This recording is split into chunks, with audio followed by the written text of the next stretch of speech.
After a historic weekend back at the North Wilkesboro Speedway in the mountains of the Carolinas, NASCAR heads for racing's most famous city and its most famous track, the Indianapolis Motor Speedway. We've got your best bets for the Indianapolis race weekend on the Backroad coming up next. I don't drive a Monte Carlo, and my truck ain't painted black. It ain't got a big white number 3 turning left around the track.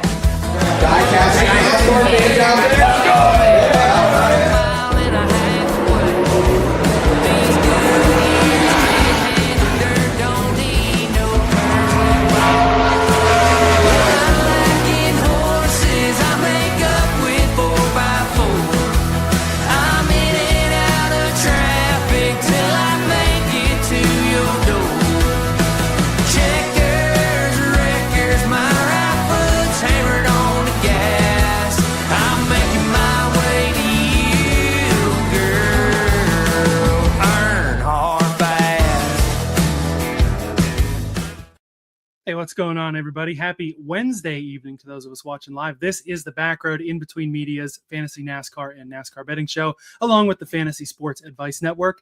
Elliot Hicks and my guy Full Tank Phil here with us. Phil, appreciate you pulling the doubleheader tonight, man. Great job over on the draft with Tino and Greg tonight, and happy to have you here for game 2. Oh, absolutely, man. I appreciate being flexible, start time, and happy to fill in. I love this show. I love what you guys do here. Best intro in the game, too, by the way. That's such a fun intro. It gets you fired up. So, yeah, happy to be here. Happy to be talking Indy. I appreciate the kind words. And like I said, great job with all you do over there. The Full Tank with Phil pod, the draft, and anything else you'd like to plug, feel free to interrupt me as I go through the intros here. But, yeah, appreciate everyone else being flexible as well this weekend. Of course, a big weekend in the IBT FSAN sphere. In the morning, I'll be heading out to Canton, Ohio. This weekend is the Fantasy Football Expo. So we've had a lot of fun with that the last couple of years. Seth has been telling everyone about the weekender promo we had running. We got the IBT Classic golf outing that someone's going to go home with some prizes with there on Friday. Draft night out, biggest event of the year over there at Jersey's in Canton, I believe, this year on Saturday before the big dance on Sunday. So I don't do a lot of the football content here, but that is going to be a lot of fun out there in Canton. Just as we hope this program tonight is going to be a lot of fun for you guys as well. We will look back in the rear view and break down the weekend from North Wilkesboro Speedway.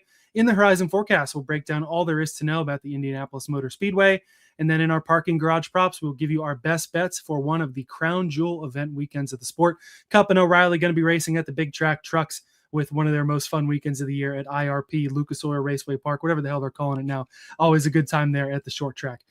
Best way to support us, be sure to give this video a thumbs up and a like and subscribe to the channel. Of course, FSAN Racing now, the new name of the channel. Hope everyone has been able to find the programs they like over on the new FSAN branding. In between media, that brand is now entertainment based, and we're hoping everyone is enjoying those new entertainment offerings over there as well. Keep an eye out for our shorts that we've got going over here as well. Got a little North Wilkesboro short that'll be up, and Seth and I are going to record some content over the weekend as well out there in Canton. Bonus episode coming at some point throughout the weekend. So appreciate everyone's support on that. Shout out to all of our live viewers here on YouTube. We got our guy Marcus checking in. Throw your pick to win in Indianapolis in the comments here. If you know Marcus, you know who he's going to pick. It is Christopher Bell. Top 10 in both the next-gen races at Indy. And Bell still has not won yet this season, but Marcus is going to pull for that one every week. Throw any bets that you like in the comments, in live chat. Any questions you have for us, we're happy to chat with you throughout the evening. If you're watching back later as well, I know we're a night early. Throw some comments in, throw some bets in. We'll be taking a look throughout the weekend as well. So really looking forward to everything that's to come. Shout out as well to everyone listening on the audio versions as well on all the podcast apps now. So however you are consuming this show tonight, we are thankful, and I will quit the rambling and the preambles. We'll get into the content here and take a look back in the rear view at a really fun weekend from North Wilkesboro. Baby, that's how you do it. Thank you guys so much. Let's go! You guys are awesome. You are the man. No way! We did it!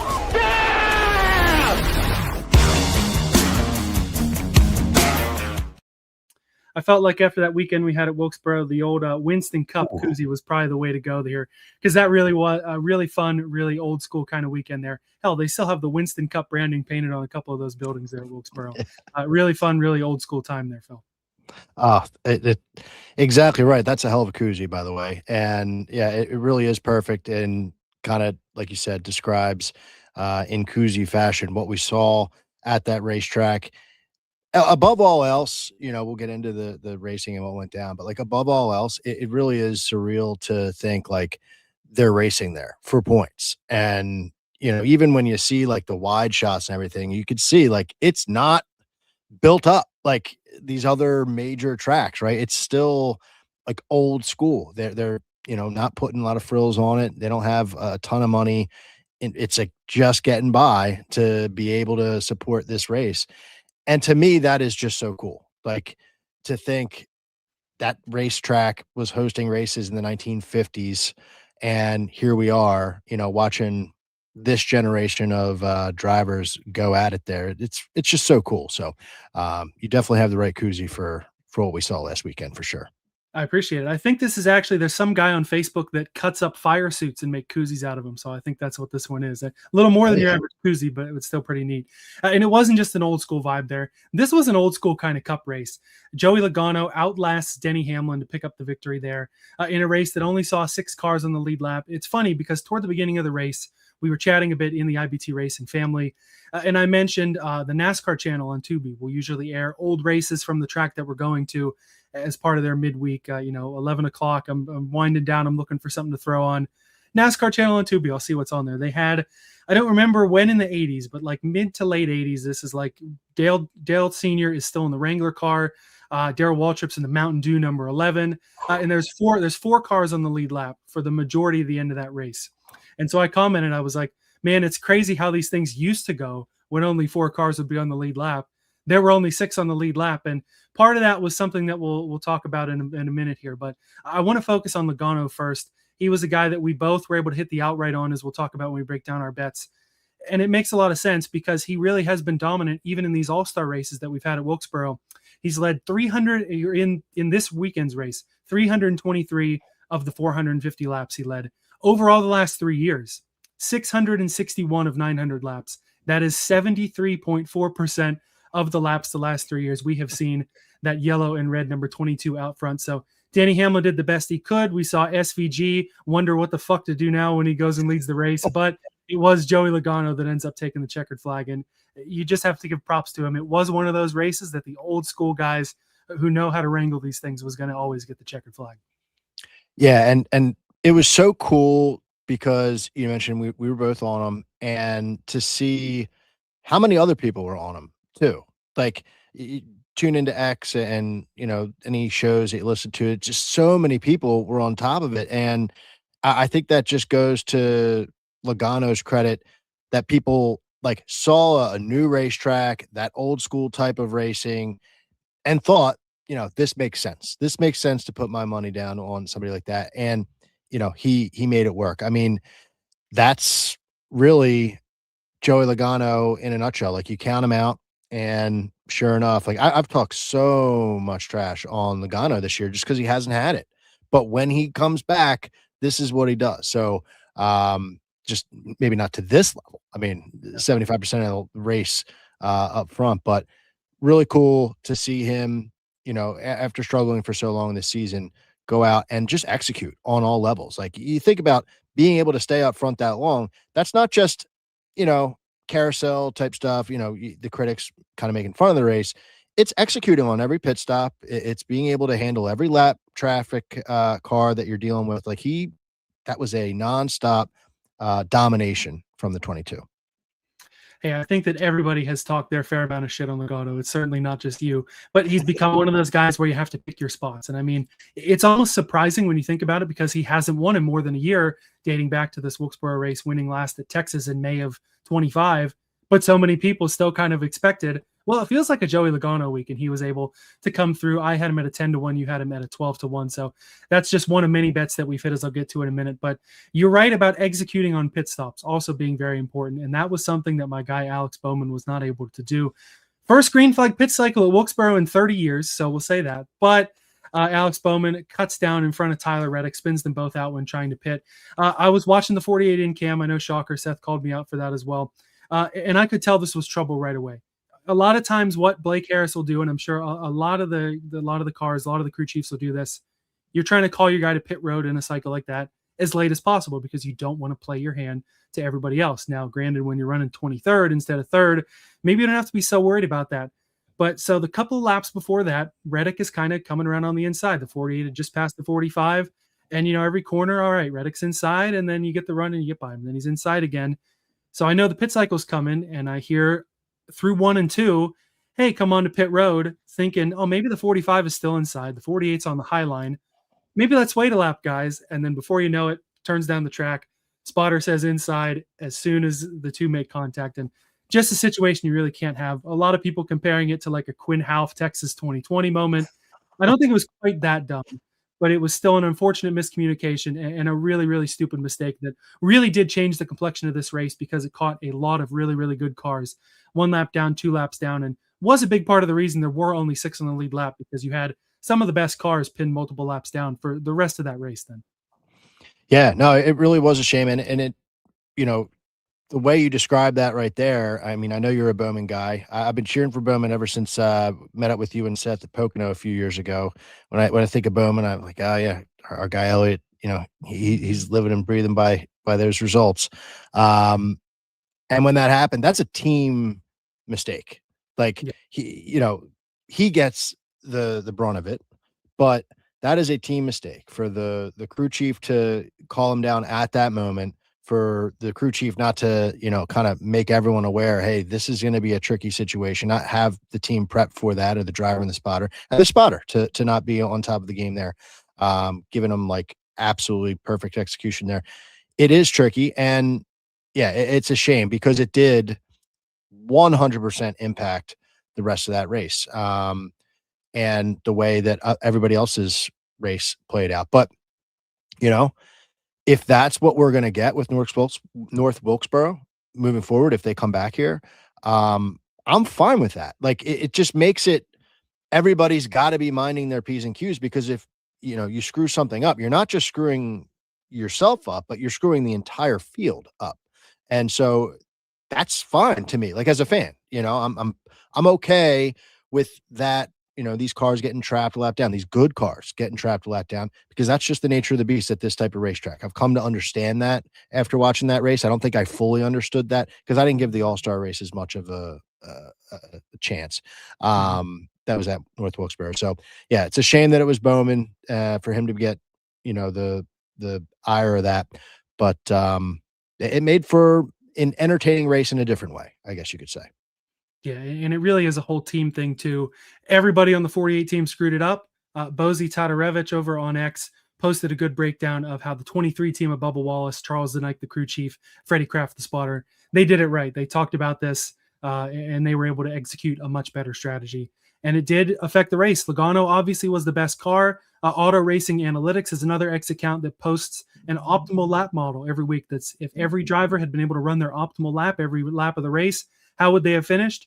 Chase Elliott, one of those guys who never made it back to the lead lap, by that metric was the second best car. Instead, every Hendrick car ends up 2 or more laps down. But sometimes that happens, and that is the nature of the beast. We knew that this kind of thing was subject to happen when we were going to double the laps from the All-Star race and double the cars that were on the track. So that didn't surprise me. Let's get to the bets now. We can also talk some trucks when we get there about Chandler Smith going back-to-back, because I was able to hit a double outright and a double top 5. I had Logano outright 10-1. Chandler Smith's outright at 12-1 as a little Heim insurance. That's the most invisible Corey Heim's ever looked in a truck race, I feel like. The Logano top 5 I had was at plus 130. I also hit Daniel Suarez over Austin Dillon at minus 115. So as a volume better, it's not, I didn't hit 1,000 bets this week, but the bets I did hit, certainly very impactful. And you had a pretty fruitful card as well. Yeah, I didn't go back to look. I probably should have, but it was definitely one of the best cards I've had all year. And I guess that just goes to show you, like, these types of tracks where there's not a lot of passing for the lead, maybe that makes it, a little bit better for gamblers. But yeah, I had Logano only a half unit, but 12-1. So that's a good number there. Had Gibbs top 10. He was able to keep it on the lead lap, minus 120. We had SPG for a top 10 at plus 350 midweek, half unit. But he looked great. I mean, that was awesome to see. And then 2 head-to-heads hit. Hamlin over Larson, that was pretty much clinched earlier when he got hit by Zilich, and Briscoe over Reddick, with the Bowman incident that made it easier for Briscoe. And that was plus 100. He was an underdog in that matchup. So very good week for the betting card in the Cup Series for sure. Very happy with it.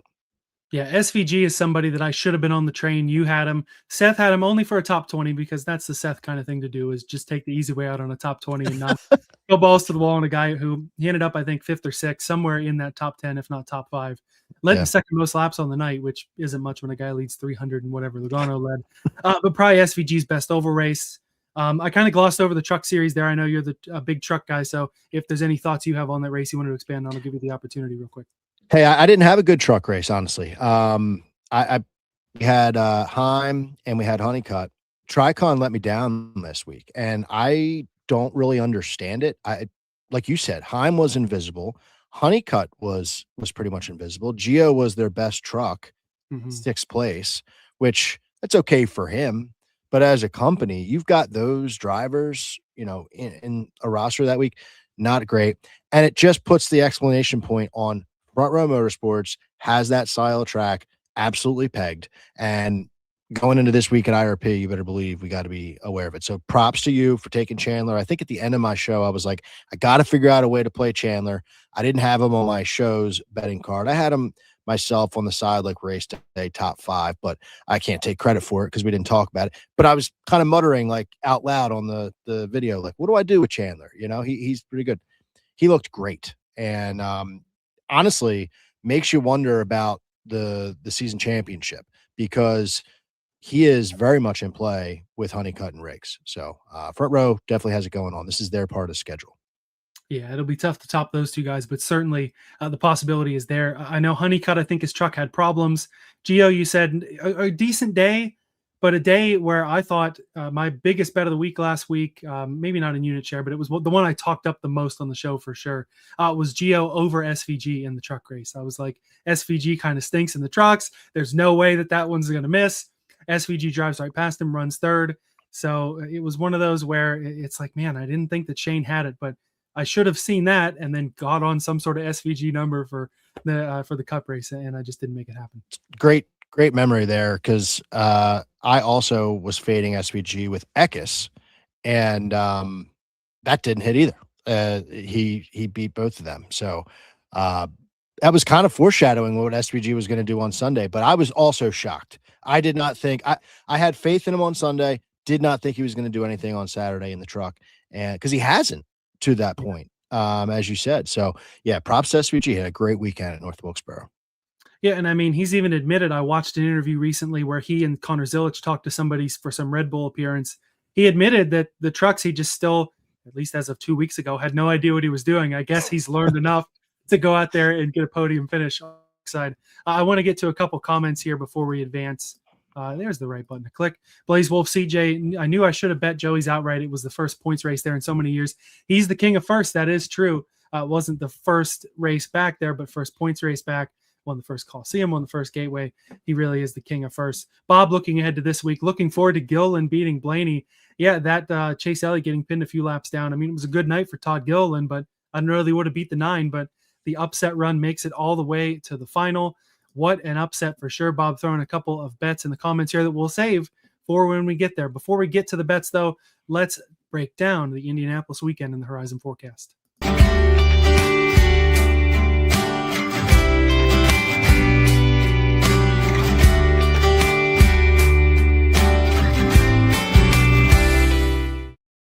Entry lists for the weekend on the Cup side, 39 entries or 36 charters.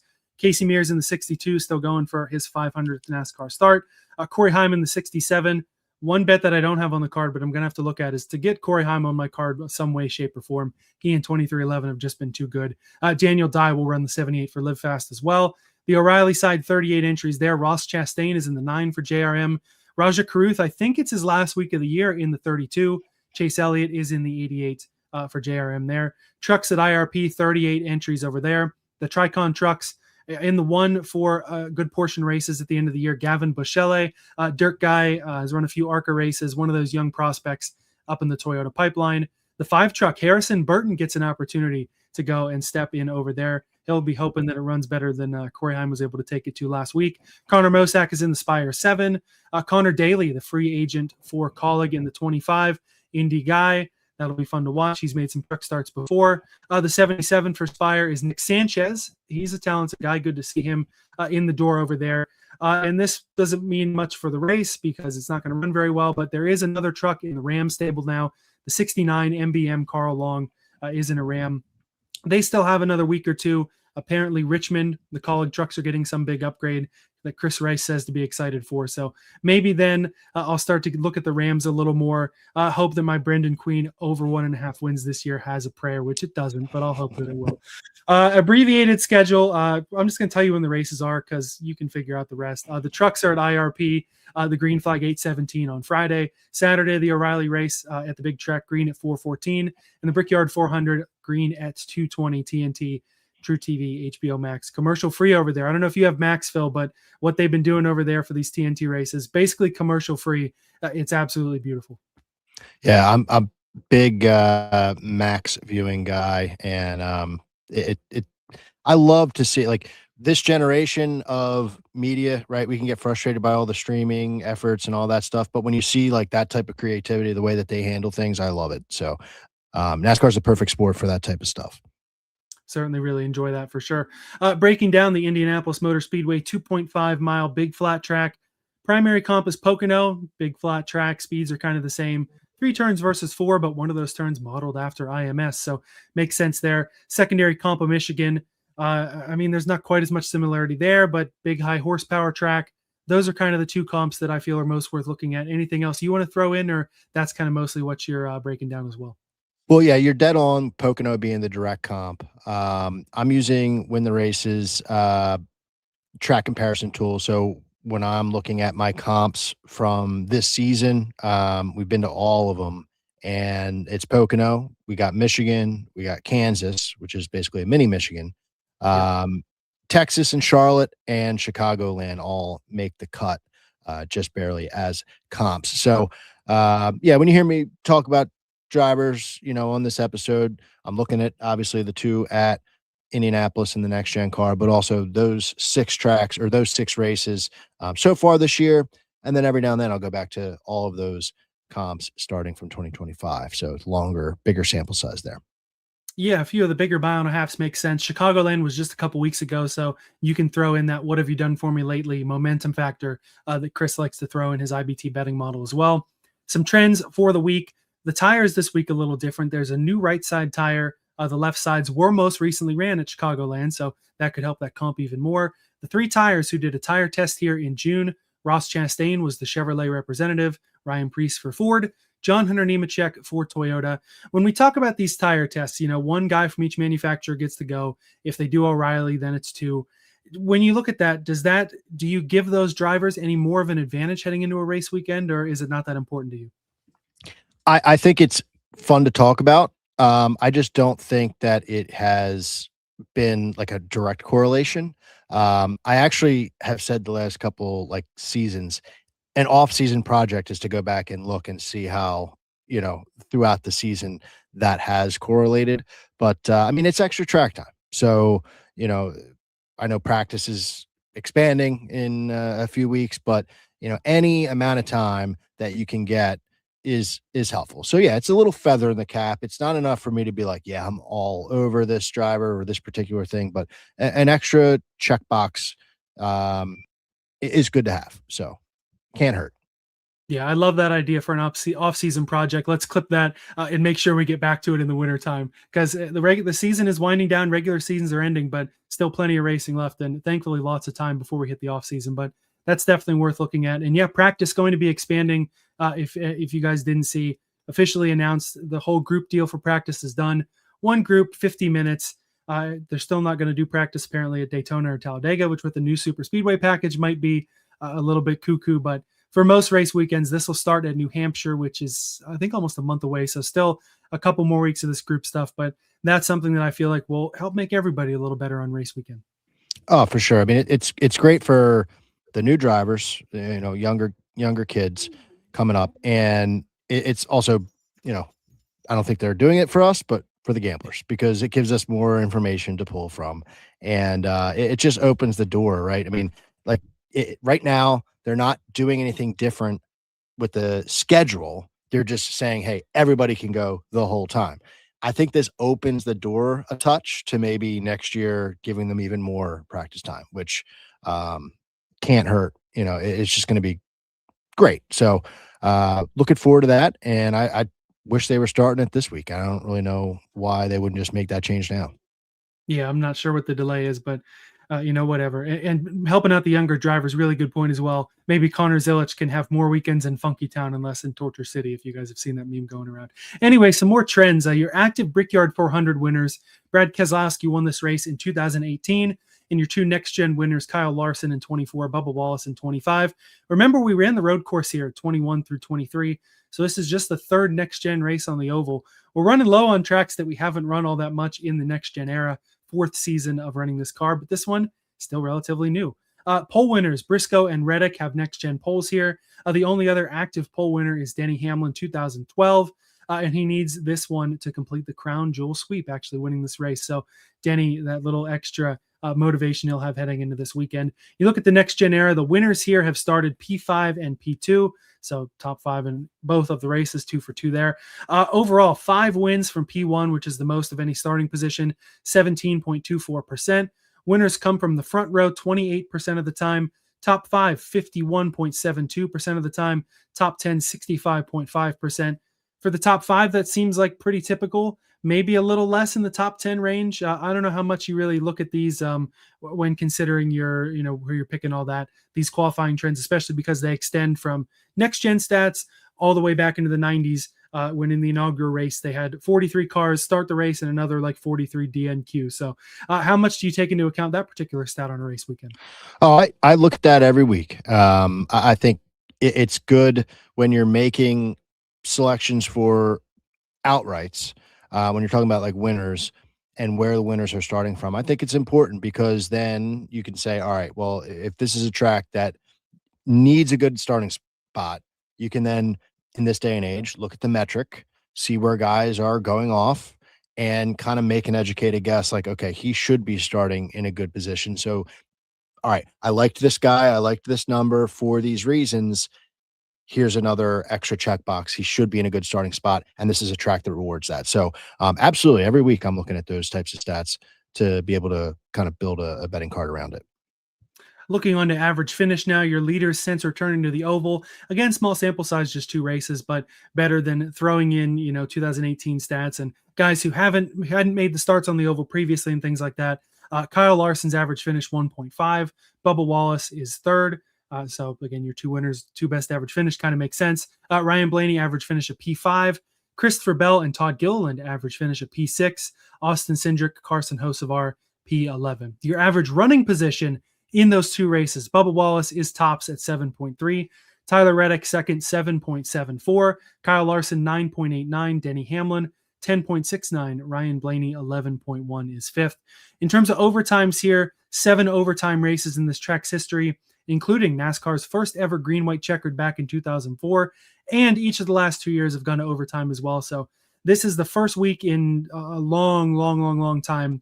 I feel like even at the plate tracks, you rarely see the race to go to overtime bet that shows up on Caesars every week in the minus money. I think it may have been minus 150, minus 200 this week, when normally that can be even as high as like a 4-1 on a particular track. So overtime definitely could be something to watch out for.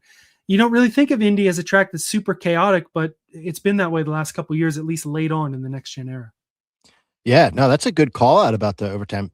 I had no idea until you just said it that it's been that many times, especially when you consider, the first one, 2004 rather, and they stopped coming here for, I guess, 5 years? 3 or because 4 years or something like that. So Yeah. 7 times. That's pretty interesting, and clearly the books are aware of it if they're making the number a little bit shorter. So I would be, that's on Caesars usually. I would be interested in playing a bet like that and just cheering for chaos. Yeah, maybe just a little juicy for me this week. I'll have to double check what that was. And some of those late issues were tire issues, as we'll talk about one of those in a minute. The model, though, with Chris's IBT betting model that he does such a good job putting together, Larson and Hamlin rule the roost this week. No surprise there. They usually they've dominated at Indy and usually dominate these big flats. Hamlin, of course, winning Pocono and Michigan this year, going to bump him up. The top 10 all above 70%. So you've got some ways to look there. Again, you can find that in the IBT Racing family. I'll tell you about that in a minute. First, Phil, let's toss it to you for the iFantasyRace.com asterisk mark driver of the week. That's right. iFantasyRace.com's asterisk mark driver of the week is a guy that has gotten a lot of attention over the last 5 days or so. And his name is Joey Logano. Joey Logano was poised to be a contender in last year's Indy race, but he finished with an asterisk mark, 32nd place finish. In the race, Logano used the same winning pit strategy that Bubba Wallace used and was actually ahead of the 23 at the time of his demise. And what was it? Well, on lap 135, while running in sixth, he had a flat tire, which was doomed his afternoon. And then to cap the race off, he crashed in, as we said, an overtime wreck. So Joe Logano clearly, had a decent day going, which this is a perfect stat because I did not put that together when kind of going through the looks. I was looking at Joey Logano's races. Didn't realize he was that big of a contender. So shout out to iFantasyRace.com for that asterisk mark driver of the week. Yeah, last year's Brickyard 400, of course, Bubba Wallace played the strategy perfectly, holds off Larson late, but he may not have had that opportunity. I think it was Austin Cindric. This may have been a little earlier in the race. I don't know if it was on the same pit cycle, but Cindric was running really well, flat tire in the same, I think it was the same tire, same spot, same situation, then ended up biting Logano later in the race. So Penske, big flat tracks and even the intermediates this year, they haven't been super strong, but definitely worth considering here, especially with the momentum of the last couple of weeks. They've won the last two. And like I said, Cindric has run here pretty well in the past before. Logano running up front last year before the tire going down. And it's kind of funny with this asterisk mark driver. I've been able to pick, the winner or a guy who almost won the most recent race as the asterisk guy heading into the next week. So these guys that are topical, it just so happens that, they kind of work together on the schedule and, it may be a good shot for Logano to get two in a row here. We're just about to get to the bets, but I want to take this opportunity to remind everybody about the IBT Racing family. As it has been all season, it is free to join and gain access to the chat with all of our analysts, and it's free to enter our memorabilia giveaways as well. I got to get on Seth to get a couple more of those. It's been a couple weeks since our last micro giveaway that we've had. A couple of big ones at the end of the year as well, one of which we'll talk about with our head-to-head matchups contest a little later. That is one of the many paid benefits to the IBT Racing family. You get access to our full betting cards each and every week, whether it's Seth's handful of bets, Chris's Saturday poll sweats, or my, volume betting. Why the hell did this guy make this bet strategy? You get access to all of those if you want to tail us on those. The betting model, of course, which Chris does such a great job putting together for us. And then the head-to-head matchups contest. That is just $3.99 a month or $36 for the year. And it is not just the racing family. You get benefits to the IBT football family as well. Football season is coming up. Like I said, Fantasy Football Expo this weekend. Hoping to see a lot of you folks there. The entertainment family, again, the in-between brand, focusing heavily on entertainment now. They just launched a new show over there. You'll be able to get in the entertainment family as well. And one of our favorite pastimes all year round is golf. So the golf family as well. You get access to all of that. You can chat for free, get all of those benefits for just the $3.99 a month or $36 for the year. You can join for free at in-betweenmedia.com/chat. The link is in the episode description. We certainly hope to see you over there. Phil, I know you hopped in a couple of weeks ago, and hopefully you've been enjoying the experience over there. I have been, and I'm more of a lurker on Discord, but I just love seeing the community that you guys have built and the back and forth and the stuff that everyone posts. It's just such good conversation. It's fun for me. I'm really trying to make more of an effort to be more into the different Discords that I'm a part of, and I really hit it like Friday morning, Saturday mornings, Sunday mornings, just seeing what the topic is. And it's so cool to see how much outside of NASCAR that this channel offers. So really great stuff. And I'm definitely pumped to be able to take all that in. Hey, and if you're like Phil and you're more of a lurker, that's totally okay too. We love chopping it up with the crew over there, but you're more than welcome to just kind of hang in the background, tail our bets, and win a lot of money that way. Use the betting model to make your own bets. We're okay with any and every user over there. So appreciate everyone who's in the IBT Racing family and all those to come. We hope to see you soon.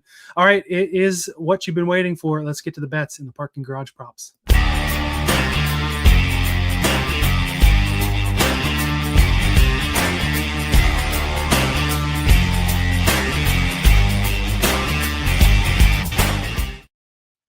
So on the outrights, we've been talking a lot of Penske tonight. We've been talking a lot of JGR 2311 Toyota tonight. We haven't really talked a whole lot about Hendrick Motorsports, and that is where I'm going to start with my outright bet. Kyle Larson at 7-1 via theScore. And I get it. This is probably getting old for those who've watched the last couple of weeks because I've probably been on Larson 1 or maybe 5 too many times, especially for a guy who hasn't won in coming up on 15 months now. It's been a drought over there for HMS. But lately, it really has seemed like Larson and the Brickyard have had a special relationship. It's one of those races where I kind of feel like it's going to be, the Gibbs boys, a 2311 guy or two, and Larson running up front, like we've seen at a lot of the intermediates, bigger tracks throughout the summer and the early spring as well. You look at the comp tracks, the primaries that we have, P4 and P5 for Larson at Michigan and Pocono.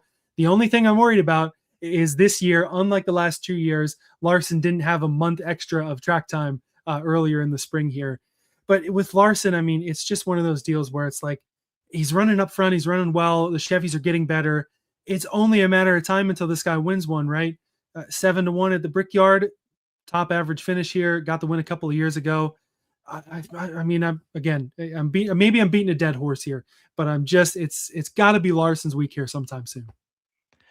I couldn't agree more with you. I think that, if you're looking to play an outright, I wouldn't blame you. I'm a little bit more conservative on him, but a top 5 number is what I'm looking at.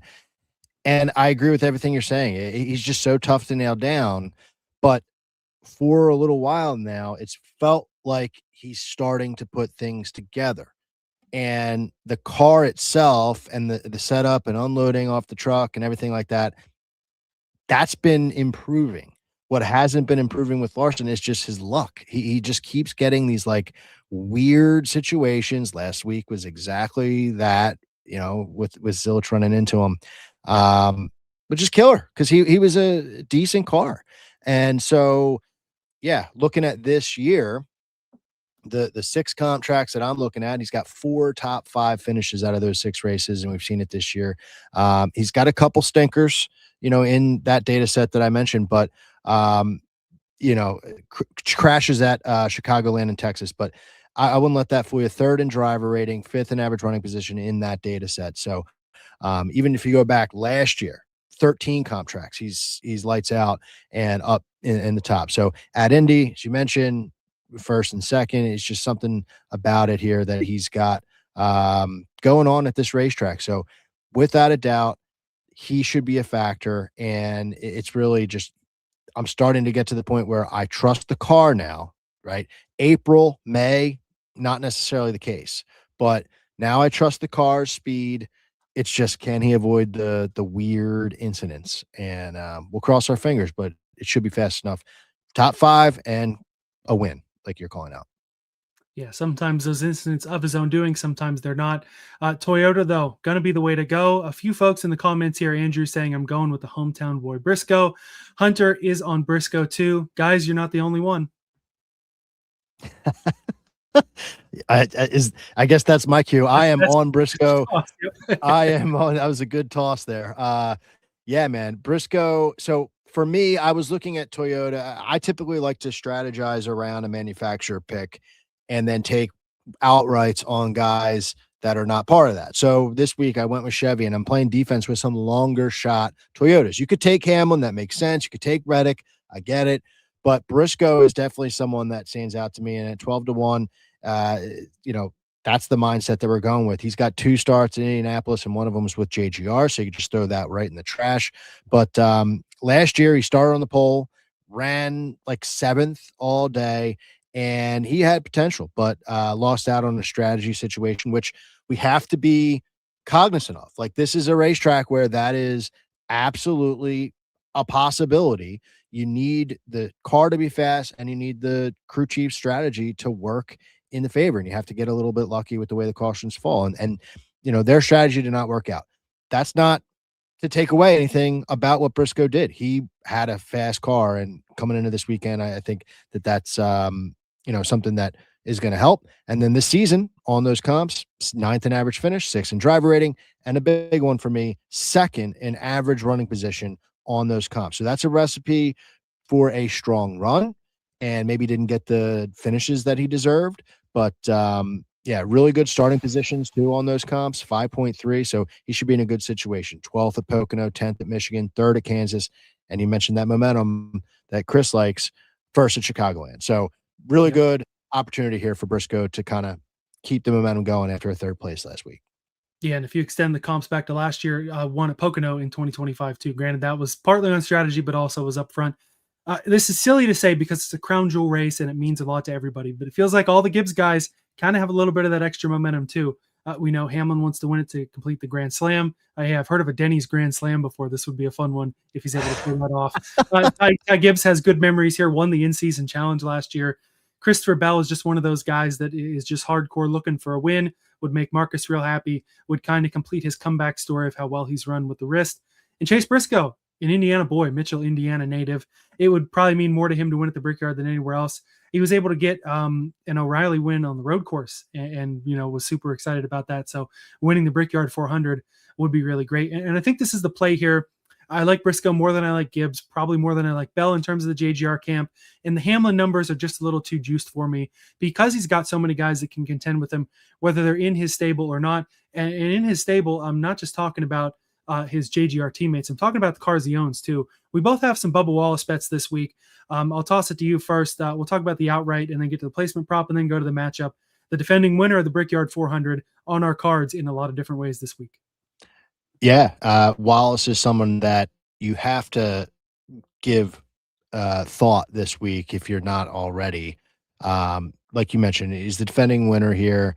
And in that race, it was a very strong race. We mentioned Logano and Cindric kind of being on similar strategies and being drivers that had an opportunity to get it done, but he was the one that was able to make it work. It was not a fluke. 5.3 average running position all day.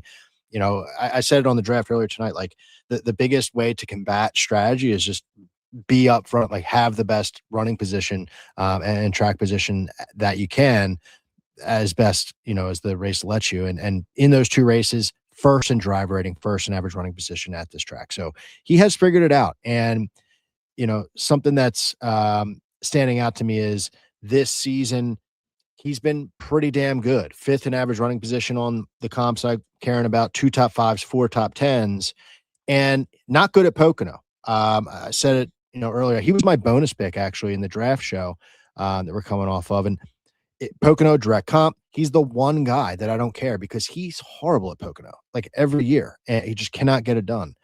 But yet has been able to get it done in 2 races here at Indianapolis. So 15-1 for a guy who has finished top 5 both times, including a win, makes a lot of sense to me. So Wallace for sure. Yeah, that is the beauty of the data is sometimes a guy runs well on every kind of track type, but sometimes guys just pick their spots.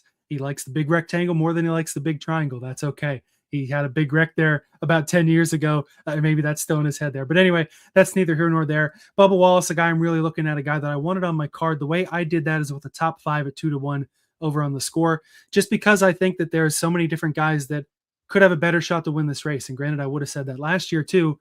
The outright at 15-1. I see Bob here in the comments has him at a 13-1 for the win out there in Delaware. If you could give me an 18-1, a 20-1, maybe I get lucky and he qualifies in the teens or 20s and I get a little better number. I'd be a little more confident in it.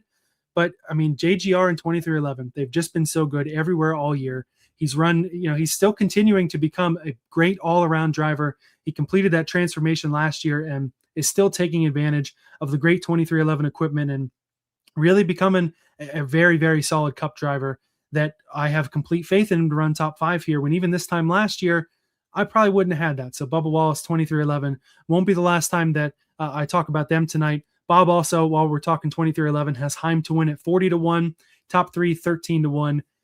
I mean, he won San Diego, and I would have said that's a little too much, San Diego. That's maybe still a little much there. Top 10 matchups, groups, I'd be looking for him.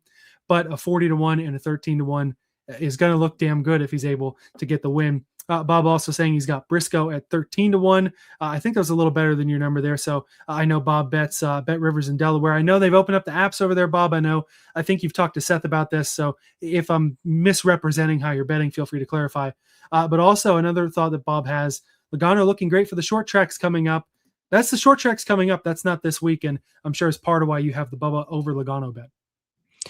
Yeah, I needed something. I mean, you kind of alluded to it, right? There's a lot of different guys that are factors this week to win the race. And the head-to-head market is like razor thin this week. And I love head-to-heads. I can't go into a race without something, or at least a couple. And I saw on Bet365, Wallace over Logano minus 135. Win the race sims have that like pretty much dead on fair. And so I typically like to go when it's like way more in one side, the sims directing us. But because the market this week is so thin, I was like, all right, let's roll with it. And Logano, we could say that he's the asterisk mark driver from last year, but the bottom line is, in a head-to-head, you need to be able to finish the race. He wasn't in 2 races at this racetrack. I don't know if he was the asterisk mark in 2024 as well, but he wasn't able to get it done. And Logano, coming off this win, I know he's a veteran. I know he's the man, past champion multiple times over. But, it's got to be affecting his week a little bit, right? Like there's a human element to this in some way, shape, or form. Whereas Bubba is just like, super focused and getting after it. So the experience that, Bubba has here more recently, I think stands out. And then head to head in the last 13 comps, so started 2025, 8-5 in favor of Bubba. And then this season alone, the 6 comps, it's 5-1 Bubba. So it's really an absolute slobber knocker. Like he's really taking him down. And it just goes to show you, like, that's kind of why Logano hasn't been that great this year, is because he has struggled on like this style of track, which we've been to 6 times already. So I think that's going to continue a little bit, especially a little bit of a hangover. So if I think he can win, I think he can win this battle too, in this head-to-head. I think if I saw this time last week, I would have been all over it. But you take in the fact that there is that asterisk mark of last year where Logano, again, in a year where he won Texas, but he wasn't lighting the world on fire either, was able to come close to winning this race. And he goes out there and dominates at Wilkesboro, gets his confidence up there. That makes a minus 135 maybe just a little too juicy for me. Again, maybe I get lucky. Bubba qualifies kind of crummy and I get a little better number. But again, it's one of those, the stats lean the 23's way. The trends, the comp checks, everything leans Bubba Wallace. So I don't blame you at all there. Just a little too much of that what have you done for me lately, I guess, for me to dive head first in on this particular number. A couple more placement props here. We'll jump around a little bit. Let's start and continue on the Gibbs train with your top 3 bet. Yeah. So for Denny Hamlin, I couldn't go into anything this week without having something on Denny Hamlin, right? Because you mentioned he's so short to win the race, but this is just a historic season that he's on. And I was doing a thing. We kind of got the schedule a little bit chopped up when we did the road courses with Coronado and then Sonoma, and then we had Atlanta, just like, okay, that kind of mixed some things up. But we were on a run where every week I would take Hamlin top 5. And then it shifted to where we didn't get any plus money anymore. So we had to go to top 3s. Guess what? It didn't matter. Top three. Like it would hit. And we're back to it here. We're getting plus 135 on DraftKings for top 3. This is absolutely possible here. I think we all expect Denny to be a factor in this race, and his numbers are just astronomical. This season on the 6 comps, his average finish is 2.3. I mean, just unbelievable. So, I don't want to talk too much about it, but this season in 6 races, 2 wins and 6 for 6 top 5s. And he is 5 for 6 finishing inside the top 3. So this is not asking a lot, and the books are giving us plus money. When I say not asking a lot, I mean like not asking for him to do anything that he's not already doing. So I was very happy with the plus 135. It was longer than a lot of the other books, and was happy to snatch it up. Yeah, top 3 is not a market that I really dive into a whole lot, but I do think this is probably the best way to bet Denny this week. The outright's a little too short. The top 5 also probably a little too juicy, but a plus 135, a good number for the top 3, which again, he's pretty much going to hit this unless he really gets boned on strategy or something dumb happens and he crashes. Like, if he's on the asterisk mark report this time next year, is probably about the only reason he won't finish top 3. So definitely going to have to take a look at this one. One more Bob comment that I didn't get to because I was about to talk about him. He has Todd Gilliland for a top 5 at 16-1, which makes me feel good about an 8-1 on the top 10. Double the positions, cut the number in half, makes sense. I spotted this one plus 475 or plus 500 elsewhere. So I like the 8-1 number for sure. Bet 365 in their placement props. Usually my favorite, almost always. And I'll talk about another one, meaning where it's not always my favorite, but Bet 365 generally is. Has had that P6 run the last 2 years here. I hope this whole in-season challenge thing doesn't bring too much added pressure, doesn't try to make this team bite off more than they can chew. And I don't think that it will. He's run here, whether by strategy or by speed, you got to have some speed to run top 10 in Indianapolis 2 years in a row. The big flat tracks aren't bad for them. Won a stage at Pocono. Has had some, moderate finishes. But we kind of talked about this with Bubba Wallace in the inverse, that he's good on the track type, but bad at Pocono. Maybe Todd Gilliland, not so good on the comps, but Indy just one of those places that has really worked for him. And that was P6 running for nothing. A win would have got him into the playoffs back in the old system, but now they're running for $1 million. I'm not even asking for 6. 10th will do the job just fine to cash this one, Todd Gilliland. So best of luck to him on his matchup, and best of luck on him running top 10 so I can get a little bit of coin out of it too. Absolutely. I think Gilliland has the gamblers' attention this week. And the question is, first of all, I love the top 10 number. I think that's solid. I think you found the right way to play it. But for the matchup against Blaney, it's David versus Goliath, but it is very possible that David wins that one. So the back-to-back 6th place finishes is one thing. You call that out. It's fair. It's surprising, I think, to a lot of people when they hear that, but it's true. Yep. And you look at what happened last week, where I was having a conversation with some folks heading in with Wilkesboro and talking about, front row. And it's like, well, they're going to give everything they have to Gilliland to move it in. I was like, no, Zane's still Zane. Zane and Noah were horrible at Wilkesboro. It looked absolutely like they gave everything they had to the Gilliland machine. So, I wouldn't put it past him to do something similar this week. And, just proving last week, he ran top 10 for legit top 10. That wasn't fluky or anything like that. He was able to do it.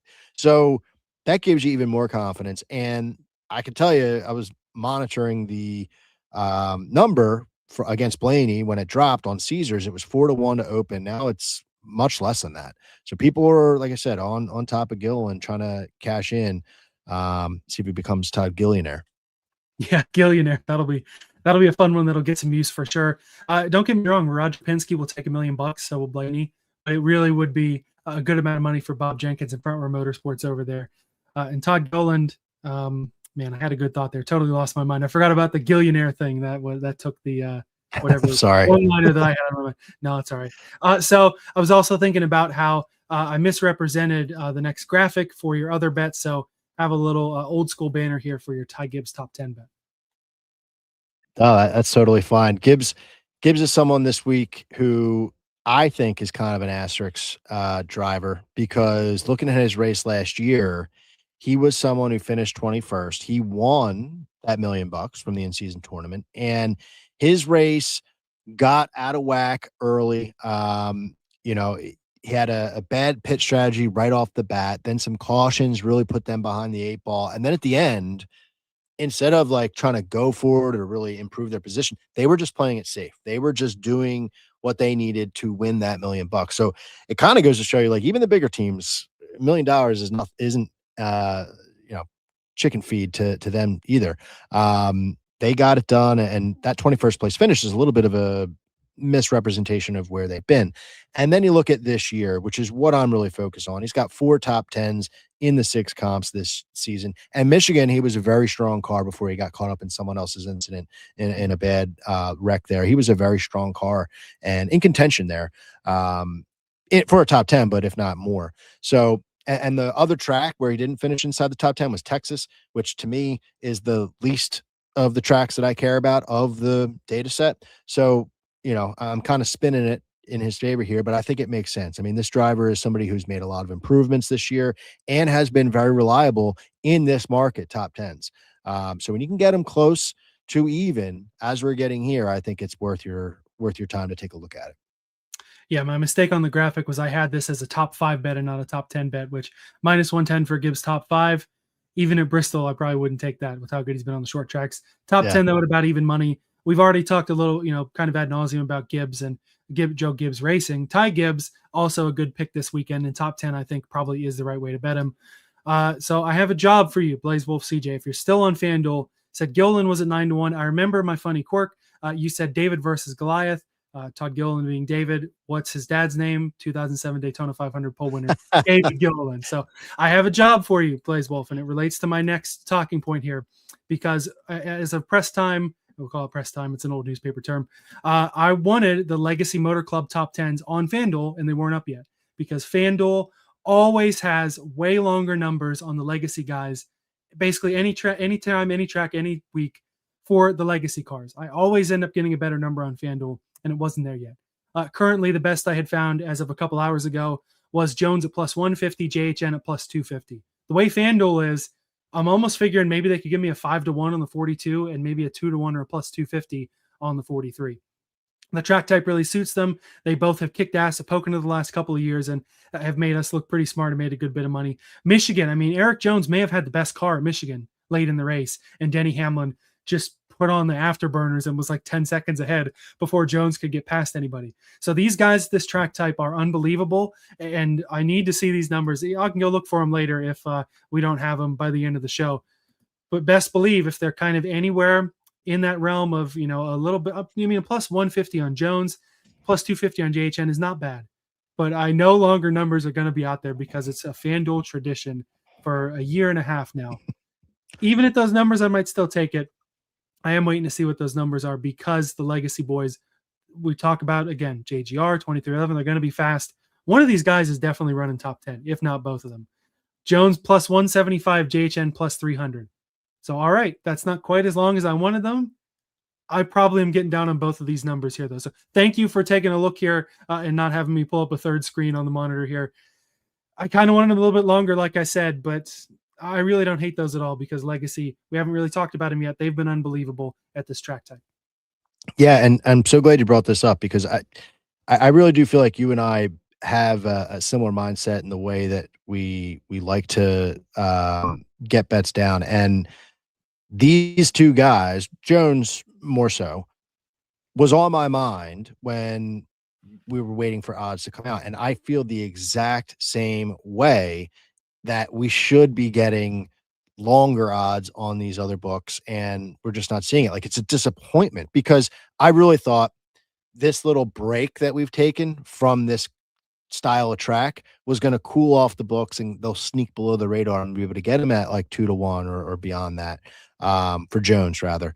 And I'm shocked. Like, I honestly don't understand it. I guess someone at the books, they're doing their job because they don't want to get burned by Jones because of what he did at Michigan and, looking good elsewhere on the bigger flat track. So totally agree with your mindset there. Just, when you were reading that live +175, felt the same exact way. It's better, but I still wish it was a little bit longer to be able to get down with that. Yeah, I think there were a couple books, maybe theScore or something. There was definitely another book that also didn't have top 10s out. So maybe that book can really come through for me. But either way, these are bettable enough numbers. And when I put my full betting card in the Discord, probably tomorrow, heading out of state for the weekend, so can't make the bets out of state, probably will add these to the card and get that full card in there. FanDuel kind of let me down a little bit, but I'll accept it because they are longer. Beggars can't be choosers with Legacy. And I wanted to mention this with Briscoe too. I'll pull that car back up because this is a gorgeous 43 car and a gorgeous 19 car. Like, tell me that Mobile One 19 car wouldn't just look amazing in the Indianapolis Motor Speedway victory lane. I mean, that is a car made to win at the Brickyard. 100%. He's had some awesome paint schemes this season and really recently. And that looks like an Indianapolis winning race car. So I wouldn't be too upset if that happened based on what we talked about. These Briscoe cars, I mean, the Bass Pro scheme's already good enough, but you throw in the Patriotic there, that Free Bird car he had the other week, and now this with Mobile One. Certainly pretty solid there. Heading into matchups and groups for a couple more cup bets. I have my matchup saved for the head-to-head contest here in a few minutes. We talked about your matchup, Bubba Wallace over Joey Logano at -135. But I got a couple group bets here, one Cup and one O'Reilly. The first one, Bet365 Group F. Riley Herbst, this is a long shot in this group, +475. This is versus Alex Bowman, Ryan Preece, and Josh Berry. So the way this group was set up, Bowman and Preece, I believe, were +160, somewhere in that neighborhood. And then Berry and Herbst were the long shots at +475. For me, it's the 2311 and the Toyota Speed that wins out here. Not even to mention Riley Herbst with a solid win here a couple of years ago in the O'Reilly series. Herbst has had some really, really strong runs. I mean, he's a guy that, I mean, obviously he's taking advantage of the equipment. Rising tide lifts all boats. We've seen Corey Heim win a race this year. But Riley Herbst, talented driver, was not a good year last year, has been a much better year this year. Going to stay in this Toyota camp for next year. Hasn't been announced yet, but he is seemingly heading to a third legacy car next year. And hopefully he'll continue to build on this because, you know, solid young driver that I feel like at times I've talked a little too much crap on. He's been able to show that when he's got a good car, he can do pretty well in it. And I think compared to this group, he's in really good shape. Alex Bowman, I'm fading extraordinarily hard here. Big flat tracks, god-awful at Michigan, god-awful at Pocono. No reason to believe this car should run in the top 20 this week. I mean, I'm looking at the top 20, no bet on call sheet being plus money for Bowman and just waiting for payday Friday to throw some money on that because I'm not expecting that at all. So Herbst, I expect to run better than that. Josh Berry, I'm not expecting much special out of him either. I know he's been snake bit a lot this year, and maybe the Penske Ford Speed, if he has it, maybe can run all right, but I'm taking the 2311 and Toyota Speed. Ryan Preece is kind of my main worry here. He's had some fine finishes here, but relatively unspectacular. And a lot of the times this year, I've expected RFK to kind of be really solid as a group, and it just hasn't happened. So you combine all that together, the long shot number here on Herbst, I'm pulling for this 35 car to get, I mean, he may only need to finish 17th to win this group if all these guys kind of have a midday. So I like Riley Herbst here. I'll tell you what, I love this bet because I don't really, I'm the same as you. I don't really respect these other drivers at all really right now as far as like what they've got momentum wise going, but also like on this style of track, it just, you know, seems to me like Herbst is someone that, you know, you can kind of look to. And I'm in a one and done contest where I am in first place right now, and I'm trying this week to like avoid playing a big driver just because of like the strategy situation. And Herbst was a name that I had written down for myself to like maybe go back to. These are his finishes this season: 10th, 13th, 11th, 14th, 16th, and 21st. So 5 of the 6 races inside the top 16. That is pretty solid. And for your Group F bet there, that's actually like group winning numbers. So, and if Toyota is good, which we expect them to be, then he has been definitely someone that's been kind of like hanging on for the ride when we go to these. So, and surprising people. On top of that, I've given him some, you know, some trash talk as well over the last couple of years, but he has been like actually sneaky, really cool on the podcast that he's ended up on. I don't know if you've caught him there. So definitely cheering for him more than I was before. So I awesome. Long-winded way of saying, I think that's a creative bet. And I think I could get down with you on that. That is kind of funny that my hypothesis was 17th and you throw out, oh, he's got a bunch of top 16 finishes. So I was kind of right on the right train there. And yeah, man, just not a lot of faith in these other guys and a little more faith in Herbst to run better than that. Very well could be, you know, the 6th best Toyota in the race and still run 13th. So that's just the kind of season that we're having. And Riley Herbst again, I love the driver showing personality as well. He was on that Bussin' with the Boys with Zane Smith, I think. Super entertaining listen for sure. I'll have to catch the full one. The clips were good enough though, for sure. So another group bet that I've got down in the O'Reilly series, only lower series bet that we've got, Parker Retzlaff 3-1 in Group C over on Bet365. This is against Sammy Smith, William Sawalich, and Raja Karuth. So this is not nearly as much of a slam dunk as I feel like the other one was. He is the underdog in this. Nobody else is at 3-1. I think Sammy Smith was maybe plus 175, somewhere in that neighborhood. He's the underdog here, and I'm okay with that. Last year, William Sawalich ran 6th. Sammy Smith ran 7th. Those are really good runs. But you look at Retzlaff last year was 14th in a worse car. And this 99 car with Matt Benedetto ran P11. So those were pretty good runs for that car and that driver at that time. And we've seen Smith and Sawalich kind of get into crap. I mean, Retzlaff has got into crap too.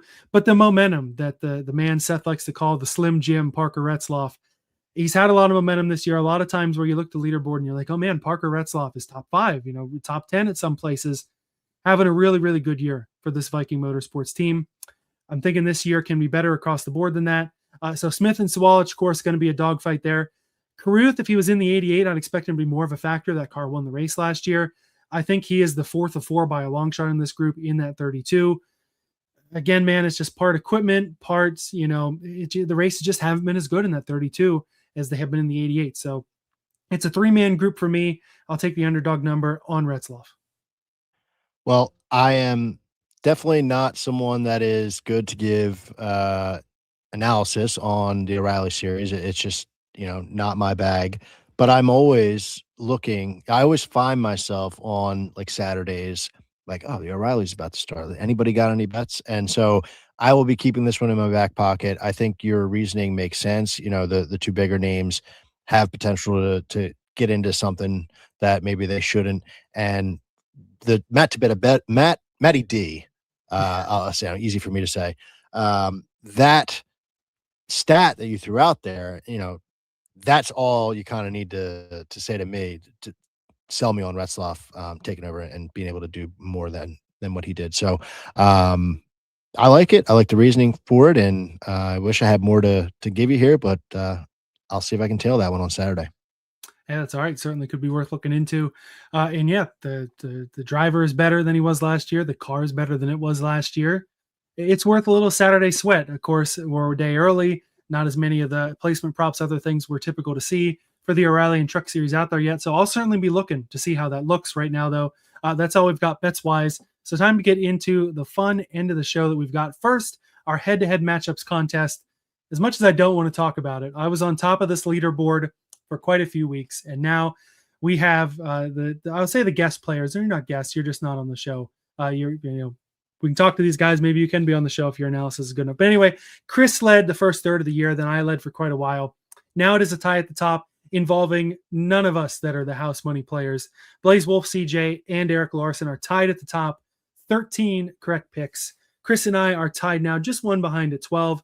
Blurry Kyle has got 11, and Seth is at the bottom with 10. Again, last week, I missed and took a swing and a miss on that Gio Ruggiero over Shane Van Gisbergen. Lower series bets had been doing me well, but the last couple I feel like I've missed. So I'm back to the Cup Series on this one. We've talked about this guy a lot tonight, and we're going to bring him up one more time. I'm going Joey Logano over William Byron, plus 125 via theScore. Do I think Logano is going to have a realistic shot to win again this week? Probably not. But when you compare him to Byron, I don't really think that the non-Larson Hendrick cars are going to be all that strong. Logano is at the underdog number here. Byron's in one of his typical summer slumps. I mean, 3 out of the 4 Hendrick guys haven't won yet this year. It's a Toyota week in general. I'm thinking it's a Toyota and Larson week. Byron's not in the Toyota, and he's not Larson. Logano has the what have you done for me lately. He's got the asterisk mark from last year. I don't have any other number on him right now, but I do think he can beat the 24. Wow, that's a bold call going with the underdog. What's the rule, like what you can play it up to as the favorite? I think minus 175 you can go as holy cow lower. Wow. Okay. So this is even more ballsy considering you can do that. There's a reason I'm not on top, and it's because I've gone with a lot of these plus money matchups, probably more than I should have, but I'll have to go through and look. I feel like I've hit more of these than I have the slam dunk favorites. Gio was definitely, maybe he wasn't even minus money. I think SVG was the favorite, but anyway. Yeah, no, I think I get it. This was a bit surprising for me to see here on the screen, but the reasoning makes sense. Like Byron is such a confusing use case this year. Like looking at what that team's been doing, I don't get it.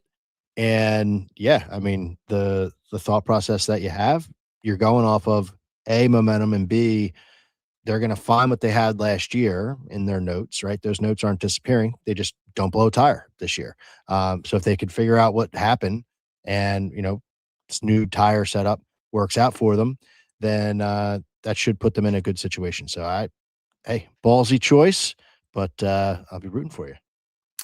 Hey man, go big or go home is the way I look at a lot of these. And right now I'm closer to home than I am to going big. I know somebody out there is going to want to take home that dynastydex.com winner's plaque as well as a mystery autograph diecast. It's real close, man. Again, we're offering to anybody who hasn't been in. We're going to go triple or nothing for you for a couple of weeks. If you are new to the family and want to throw some matchups in there, we want to give more people a chance to win. Seth, Chris, and I ineligible for the diecast, but believe you me, I want to put that Dynasty Dex plaque on my wall, on my setup behind me here. So hopefully that comes to fruition, though. If not, though, I certainly will be happy to see whoever wins that one. So looking forward to that. One more thing tonight, and it is something you said before the show you were looking forward to, man, and that is playing Fantasy Spin. If you want a different kind of daily fantasy experience, Fantasy Spin lets you spin your lineup, make your picks, and compete in tournaments based on real player and driver performances. It's like a slot machine. You can hit the jackpot. The unique game combines the skill of drafting a DFS lineup with a captivating gamified experience that we're about to show you in just a moment. You can enter contests and spin your DFS lineup for a chance to win big. Whether you're playing for free or for cash, Fantasy Spin has you covered. Here in Pennsylvania, still on the playing for free boat, can't do the cash contests. You can take a look on Fantasy Spin. See if your state or locality has it available to play for real money. Either way, though, it's a good time. But what you can do, you can click the link in the episode description and use the promo code IBTNASCAR, deposit at least $10, and play at least one tournament to get $30 in bonus play. Support the program. Check out Fantasy Spin. Let's make some noise the rest of the racing season.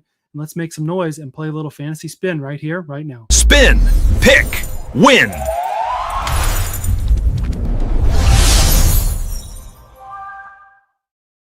All right, so I've got my Fantasy Spin ready to roll right here. Let's go ahead and hop in the Brickyard 400 contest.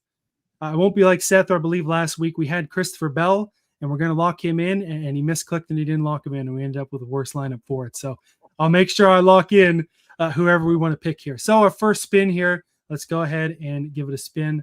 Starting off, we got Byron, Gregson, Logano, Gibbs, Hamlin, and Keselowski.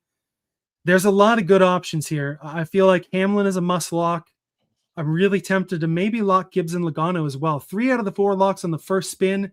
Man, it's maybe a little much, but we can always unlock if we want to. I definitely want to lock Hamlin, though. So regardless of what you say, I'm doing that. And let me know your thoughts on Logano or Gibbs. No, I think I really like Gibbs, so I would lock him. You're allowed to unlock though. That was something that I wasn't aware of. Okay, so if that's the case, a couple of weeks to remember that too. It's okay. Yeah, so if that's the case, then yeah, throw Logano in there, and if we can unlock him later, if we like somebody else, then I think we're off to a really good start. Yeah, let's do it. All right, 4 spins left. Casey Mears, Christopher Bell, Cody Ware. All right, so Bell. Is Bell worth unlocking Logano, do you think? Man, that is tough. Bell's another one where, he's snake bit, can't figure him out. He could go out and lead a million laps and win the race, but I don't have a ton of confidence. What are you thinking? I'm almost tempted to lock him in, and then we'll see what we've got. 3 spins left. So even if we decide, hey, let's unlock a couple of these guys and really, you want to talk about being ballsy, we can try that. But either way, Mears or Ware, best of luck to you guys, but I don't think that's going to work well. Herbst and Hill, not too confidence inspiring there. And that almost makes me want to unlock one of these guys, whether it be Bell or Logano, just to have a shot at getting, whether it's a Larson or, Bubba Wallace, somebody like that. I think we might have to unlock the 4th here, whoever we think is the 4th. Well, I would say on paper, Logano is the 4th. So if you're going to unlock somebody, then it would probably be him. Yeah. But do you have to do it now? Carrying 3 Gibbs, though. I don't know about that. Yeah, you know what? Let's go. That's true. That's true. Yeah, man, this is tough. I don't know if we got any help from the comments here. You know what? Yeah, I don't know. I'm going to go with my gut here. We're going to unlock Bell, see if we get him back. Who knows? 2 spins left. We're going for some big dogs here. Chase Briscoe, I think that was probably worth unlocking Belfort. We got SVG and Suarez as well. Oh yeah. I think we lock in Briscoe and see where the last spin takes us. Yeah, I like it. I mean, we talked about Briscoe at length. It's a shame that wasn't our last spin because Suarez would have been fantastic to have. So, but yeah, I think Briscoe makes sense. Yeah, SVG better than we thought at Indianapolis last year too. I think in the O'Reilly series also ran top 5 here. So either way, though, not worth locking in. I guess Marcus isn't watching. He hasn't given a shit yet for unlocking Christopher Bell. Either way, one spin left. SVG and Suarez would be cool to get back. If we could get Larson and Bubba Wallace, that'd be cool. We've already had Mears and Ware, so no disrespect to those guys. I probably would not prefer Mears and Ware to be the last 2 spots here. Same. Let's see what we got. One more spin. Todd Gilliland, Austin Dillon. Gilliland, P6 the last couple of years, and Austin Dillon is a perfectly fine 6 driver, I feel like. Yeah. Dude, I think that's solid, man. That's solid. We got a solid lineup here. All right, that was fun. Let's take a quick spin of the Truck Series contest since it opens. The T-Sport 200, I know we got 2 of them here. I think one is 1 entry and one is more entries than that. So we'll enter the 50.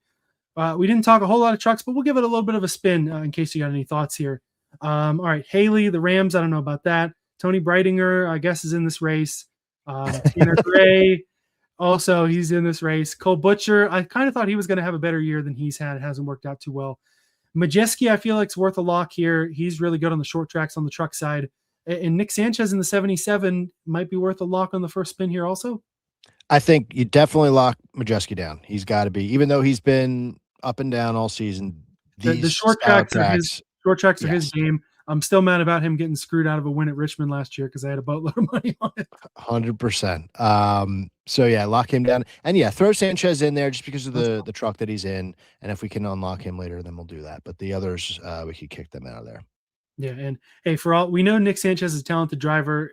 He's ran well in the AM cars that were dying. He's run well in the Peterson cars that have given Austin Green plenty of trouble. I know the Spire trucks have given Hocevar more problems than not, but it's also taken him to victory lane. So Sanchez, of course, will be in the 77. All right, second spin: Hemrick, Mosak, Chandler Smith, Gio Ruggiero. It's a great round. 4 and pretty solid drivers. Yeah. Wow, it's lock Smith in for sure. I mean, just get that out of the way. My gut feeling is lock Smith, lock Gio, unlock Nick Sanchez is my gut feeling here. I'm fine with that. I don't want Mosak and Hemrick. He's okay, but we'll pass on him. If this was our last spin, I'd be thrilled. But I like what you're doing. Yep. All right, we've got a few more here. 3 more spins. Everidge, Landon Lewis, and Schaefer. Schaefer's the driver of that new Ram. Landon Lewis, I mean, he has been a kid that has really burst onto the scene on the truck side in those Nice 45. Yeah, no, I agree with you. Landon Lewis definitely has my attention. I guess number 16 though he's driving. Is he not in the 45 this week? I mean, we don't really we don't try to call out inaccuracies that for our sponsor here, but there are some times where their driver projections are not perfectly accurate and their numbers as well. So we'll have to work with them on that and make that a little better. SVG, say he were racing the truck, it would still show up as the 97. So something in the back end that they're still working on. But either way, that's I was just confused. That's part of why. No problem. That's part of why I read out the entry list so folks know. Again, if this was maybe 1 spin to go, I'd lock Lewis and run it. I kind of feel like with 2 spins left, we just take another run at it. Let it run. Yeah, we'll stay.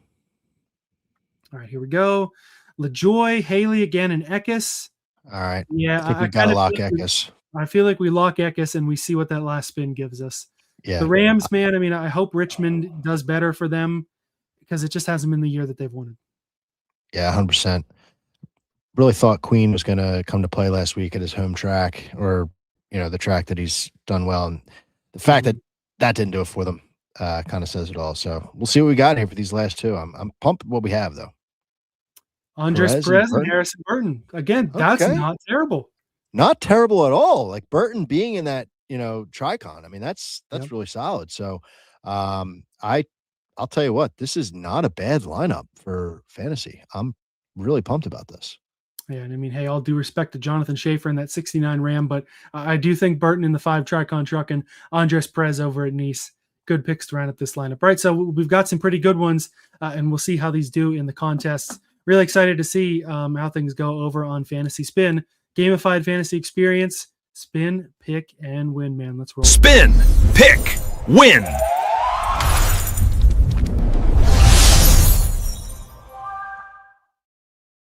right, hey, this has been a lot of fun tonight, Phil. Remind everybody the best ways that everybody here at the IBT FSAN Backroad Sphere can support you best. Yeah, you could give me a follow at Full Tank Phil on the different socials, and listen to the podcast Full Tank with Phil, wherever you're listening to this. Do a Truck Series show, so I'll do that tomorrow night. Put that out there on YouTube. And join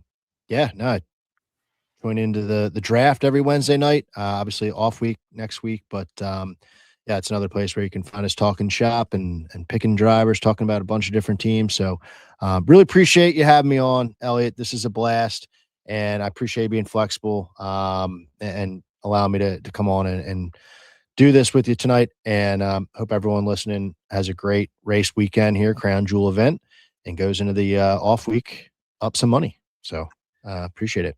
Yeah, hey, that's what we're looking for, man. Appreciate you getting through game 2 of the Full Tank Phil doubleheader here. Certainly a full tank on your plate tonight, and always a great time to have you on as a guest. Again, best way to support us over here, give this video a like, a thumbs up, subscribe to the channel if you haven't already. Links to all the fun are in the episode description, the Racing Family Fantasy Spin, and all our other content here on In Between Media and FSAN Racing. We'll leave you with this comment from Andrew. Christopher Bell, he really does feel like the Buffalo Bills of NASCAR. All right, best of luck, everybody, for your bets this weekend. I'll see you again next time on Backroad.